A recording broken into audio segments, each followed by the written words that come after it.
My false friends video on study, in the clause study to show thyself approved in the King James, received some interesting pushback.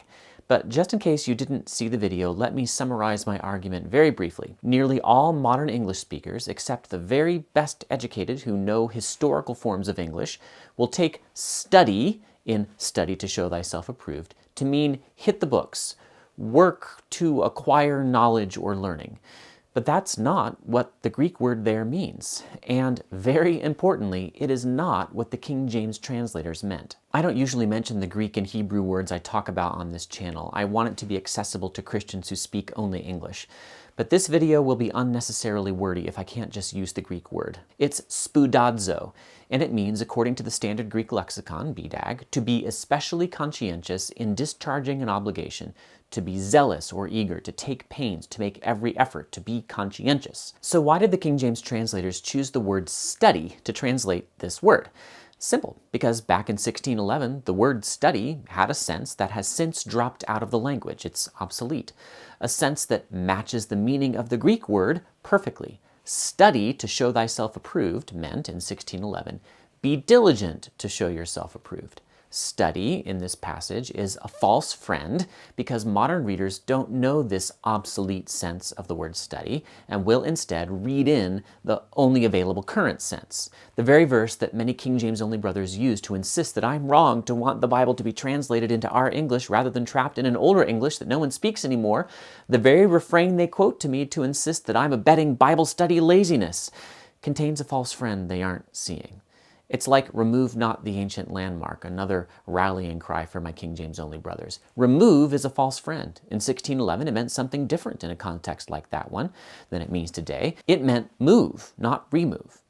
I'm not going to directly engage any individuals in this video, only arguments, because I think these arguments provide a good opportunity for me to teach a little more about the interpretation of biblical languages, even to people who don't read them. And that is a major theme of my life. I want to put good Bible interpretation in the hands of lay people as much as possible. The first counter-argument I heard from critics that I want to talk about was this. In modern Greek, today, spoudadzo means study, as in hit the books, work to acquire learning, and therefore that's what it meant 2,000 years ago in the Greek of the New Testament, which is commonly called Koine Greek. That Greek was spoken from about 300 years before Christ to about 300 years after. It's impressive whenever someone pulls in modern Greek into a discussion about the New Testament, and it's fascinating to me that modern Greek isn't more different from ancient Greek than it is. I don't know personally of another language that, from what I've read, has changed as little as Greek has in 2,000 years. I do not speak or read modern Greek, so I can only report the judgment of other people. But I've tried a bit to read the New Testament in modern Greek, and in my judgment, it's sufficiently similar to the Greek of the New Testament that I can follow a good bit of it. I'm going to make two counter-arguments to this counter-argument, and I'm going to limit myself to observations that someone with my low level of knowledge of modern Greek can make. Here is my first counter-argument to the counter-argument. I'm afraid that the idea that modern Greek can shed light on ancient Greek is a betrayal and misunderstanding of the most obvious and foundational principle of all linguistics, especially the field called semantics. Here's the principle. Usage determines meaning. Words mean what people use them to mean. We discover what words mean by listening to and reading those words used by speakers of the language, especially native speakers. And to be more specific, words mean what people of a particular time and place mean by them. We all know that boot means something different in British English than it does in American English. It can mean, in Britain, the trunk of the car, or it can refer to cleats used in soccer, for example. Not in America, it just means something you wear on your feet. This principle, the usage of a particular time and place determines meaning, is why pastors frequently, and I in my first study video did this, why they reference other New Testament uses of a given word as a way to help understand it. If spoudadzo shows up in a context where hit the books, work hard to acquire knowledge, just doesn't work, then it may very well not mean that. And that's exactly what we find in the New Testament. Nowhere else in the Greek New Testament can spoudadzo mean anything but be eager to or try hard to. For example, be eager to maintain the unity of the Spirit. Do your best to come to me soon. Be all the more diligent to confirm your calling. In none of these cases does hit the books make sense as a sense for spoudazo. If spoudazo occurred only once in the New Testament and nowhere else in all of Koine Greek literature, then we might be forced to look to modern Greek to give us some kind of clue what it means. But that is not our situation. We've got plenty of examples from inside and outside the New Testament. Paul could have zero idea what spoudazo would come to mean hundreds or even thousands of years later. Language changes, it evolves. This is a massive and central point for all linguistics, and therefore for all Bible interpretation, and therefore for my YouTube channel. I am frankly shocked that anyone smart enough to know modern Greek and Koine Greek could commit such a basic error. My second counter-argument to this counter-argument comes from checking 5 different translations of the Bible into modern Greek. Yes, there are multiple translations of the Greek New Testament into Greek, the Greek of today, precisely because language changes over time. I found that the earliest translation into modern Greek that I had access to, from 1850, kept the word spoudazo in 2 Timothy 2:15, but the 4 newer ones, all from the 1960s or later, all chose a different word, which I will pronounce according to the Erasmian scheme that I always use for the sake of ease for most of my listeners, frontisse. I looked up this word in several contemporary Greek-English dictionaries, and I am told that it means take care or make sure to. That makes perfect sense because it fits with the Koine use of that word too. But modern Greek Bibles for at least the last 50 years have translated spoudazo with a different word. Why would they do this? Because language changes over time in Greek, not just in English or Swahili. I think I have many newer viewers who find it mind-bending to imagine why it would ever be that the Greek New Testament needs to be translated into Greek. But it's for exactly the same reasons that I have to argue that the King James is no longer fully intelligible to speakers of modern English. Plenty of words are the same, plenty of words that existed in Koine Greek and Paul's Greek still exist in modern Greek. I'm sure a number don't, and I know with certainty that there are some new words in modern Greek that weren't in Koine because they are what trip me up when I read the modern Greek New Testament. If speakers of contemporary Greek read the Koine Greek New Testament and they read spoudazo, they will misunderstand. I confess that I don't speak modern Greek once again, but I do know how to use contemporary tools to read, very slowly, many different Indo-European languages. I've often dreamed of knowing all languages. Only God does that. Past, present, and future languages, He knows them all. All versions of a language He knows. But I do know language itself, and I obsess about it. I love it. I've worked very hard over many years to develop a sense for how languages work, and I do this so that I can interpret the Bible well. Now we come to the second argument I'd like to handle. I had genuine hopes that this video would be short. Ah well, but the next points will be shorter than the first, I promise. The second argument I heard against my claim that study to show thyself approved contains a false friend is that the context of 2 Timothy 2:15 does talk about book reading, namely, rightly dividing the word of truth. This is, to my mind, the strongest point against my view. The way context modifies meaning is called pragmatics. But let's just see how this works. Here's the context. Remind them of these things, and charge them before God not to quarrel about words, which does no good, but only ruins the hearers. Spoudazo, to present yourself to God as one approved, a worker who has no need to be ashamed, rightly handling the word of truth. I think that even if spoudazo could mean apply the mind to the acquisition of knowledge, hit the books in the first century, and I've seen no evidence yet that it could, apply the mind to the acquisition of knowledge to show thyself to be approved, doesn't make as much sense to me contextually as be diligent to show yourself to be approved. I checked a bunch of commentaries, and they all take precisely the same view of this passage and this word that I am. A number of the modern ones, Robert Yarborough in the Pillar series, for example, took time to mention that the King James word study is a false friend. I love what he says. Listen to this. The King James translation, study to show thyself approved, has fallen out of favor with a shift in the meaning of study, which, when the King James appeared in 1611, meant to strive or be diligent. But the idea that ministers need to study if they hope to gain God's approval is inadvertently salutary. That was so perfect. But of course, I don't want people to misunderstand Scripture, even if it's accidentally helpful. It's easiest just to say simply, be diligent to present yourself approved to God. That isn't changing the intentions of the King James translators. It's honoring them.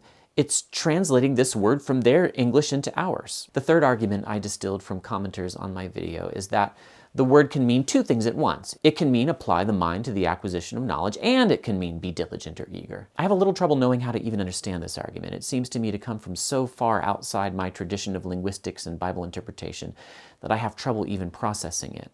Now, there are times when Bible sentences can be ambiguous. Delight yourself in the Lord, and He'll give you the desires of your heart. Does this mean He'll give you what you want, or that He will place desires in your heart? Maybe both.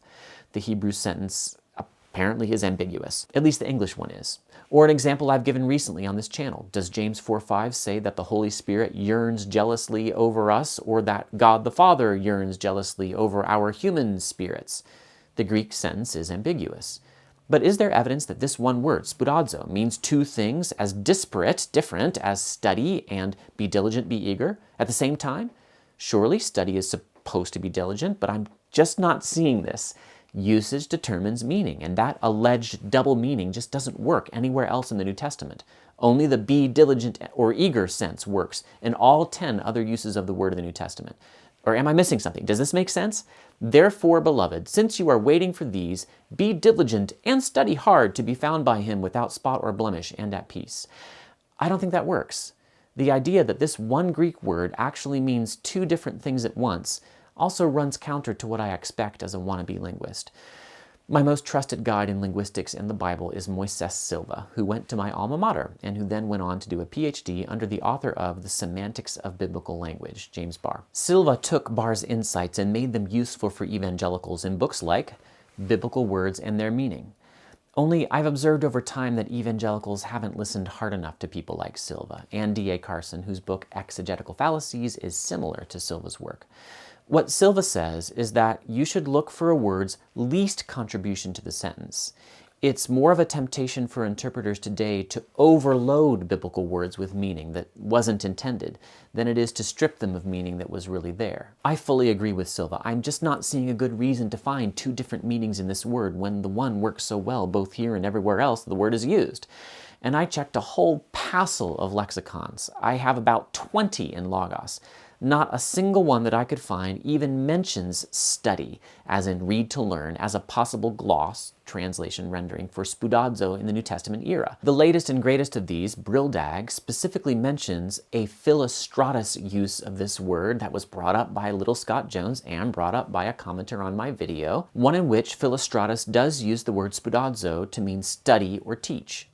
But Brildag says that it only later came to mean study or teach. It points out that the Philostratus reference comes from after the New Testament period. In other words, in their professional judgment, there's no use of the word spoudazo to mean study before the New Testament era or during it. Lowe and Nida, Moulton and Milligan, Swanson, the EDNT, Suter, Hickey, Bloomfield, Bullinger, Thayer, none of them so much as mention the word study in their entries. A scholar named Harder in the TDNT, the renowned reference, specifically says of the noun form, in his essay on the root, any attempt to construe spoude as study or teaching is to be resisted.